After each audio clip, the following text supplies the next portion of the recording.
IIT programme అయితే చాలా బాగుంది సార్. అందరూ వెళ్ళాలి అనుకుంటారు. ఇది కాకుండా కొంతమంది అబ్రాడ్ వెళ్ళి చదువుకోవాలి అనుకొని ఇంకా మనీ లేకను కొన్ని రీజన్స్ వల్ల ఆగిపోతుంటారు. అలాంటి వాళ్ళకు కూడా ప్రోగ్రామ్స్ ఉన్నాయి, యూనివర్సిటీ ప్రోగ్రామ్స్ ఉన్నాయి, ఇంటర్నేషనల్ ప్రోగ్రామ్స్ ఉన్నాయి, 2+2 3+1 అని. అవేంటి సార్? మేడం మనకు వచ్చేసరికి బీటెక్ ఇక్కడ చదువుకునే టైంలో 2 ఇయర్స్ కింద ఐఐటీస్కి వెళ్ళొచ్చు, IIITస్కి, బిట్స్ పిల్ అని ఇట్లా దేర్ ఆప్షన్.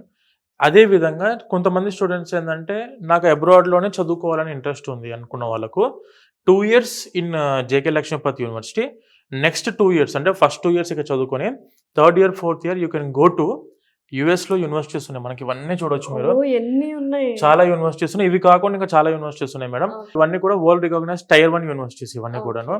మనకు యుఎస్లో చాలా యూనివర్సిటీస్ తోని మన యూనివర్సిటీ కొలాబరేట్ అయ్యి ఉంది. 2 ఇయర్స్ ఇక్కడ చదువుకొని 2 ఇయర్స్ మీరు యూఎస్లో ఉన్న యూనివర్సిటీస్కి వెళ్ళొచ్చు, యూకేలో ఉన్న యూనివర్సిటీస్కి వెళ్ళొచ్చు, మనకు నెదర్లాండ్స్లో యూనివర్సిటీస్ ఉన్నాయి.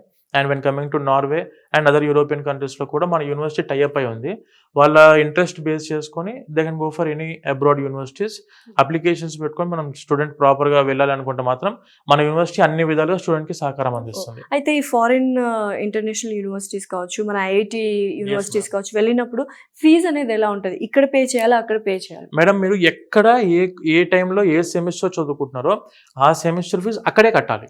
ఎక్కడ చదువుకుంటున్నామో అక్కడే కట్టాలి. ఇప్పుడు మనం జేకే లక్ష్మీపతి యూనివర్సిటీ 4 ఇయర్స్ ఇక్కడ జాయిన్ అయ్యాం కదా, ఇప్పుడు మీరు ఐఐటికి వెళ్ళంతా ఐఐటి ఫీజు కట్టాలి, నేను ఇక్కడ ఫీజు కట్టాలంటే అవసరం లేదు.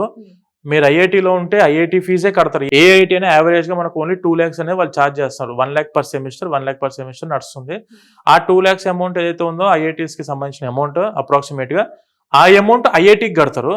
ఆ టైంలో మీరు అక్కడ ఐఐటీలో ఉన్నప్పుడు ఆ టైంలో మీరు జేకే లక్ష్మీపతి యూనివర్సిటీ ఫీజు కట్టరు.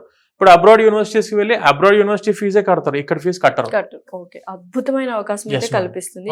ఫారెన్ లో చదువుకోవాలన్నా, ఐఐటీలో చదువుకోవాలన్నా, అండ్ ల్యాబ్స్ లో మంచి రీసెర్చ్ అండ్ డెవలప్మెంట్ చేయాలన్నా, బిట్స్ పిల్ అని ఆ టైప్ లో ఆపర్చునిటీస్ అయితే 100% అందరికి అన్ని ఇస్తారు. ఫుడ్ గురించి ఎలా ఏంటి మెస్? మేడం మన ఆంధ్ర తెలంగాణ స్టూడెంట్స్ వరకు అయితే వెరీ హైజీనిక్ ఫుడ్. ఎటువంటి ఇబ్బంది అయితే మీరు ఎంత ఎక్స్పెక్ట్ చేసుకోండి, ఫుడ్ అయితే బాగానే ఉంటుంది. అడ్జస్ట్మెంట్ అనేది అదర్ స్టేట్స్ కి వచ్చినప్పుడు కామన్ గా ప్రతి స్టూడెంట్ చూసుకోవాల్సింది. కొంచెం స్పైసీనెస్ లైట్ తక్కువ ఉంటుంది, అది మంచిదే హెల్త్ కి, కానీ హెల్త్ కి చాలా మంచిది. Very hygienic food. హాస్టల్స్ అయితే మేడం 3 star ఫెసిలిటీ హాస్టల్స్ అయితే ఇన్ క్యాంపస్ లో అందుబాటులో ఉన్నాయి. అకామిడేషన్ పాయింట్ ఆఫ్ వ్యూ లో ఇబ్బంది లేదు. అబ్బాయిలకి అయితేనేమో 3 sharing ఉంది, నాన్ ఏసీ ఉంది, ఏసీ ఉంది. అమ్మాయిలకైతే 2 sharing ఉంది, 3 sharing ఉంది, ఏసీ ఉంది అండ్ నాన్ ఏసీ ఉంది. మెస్ మధ్యలో ఉంటుంది. గర్ల్స్ హాస్టల్, బాయ్స్ హాస్టల్ దూరంగా ఉన్న మధ్యలో మెస్ ఉండిద్ది.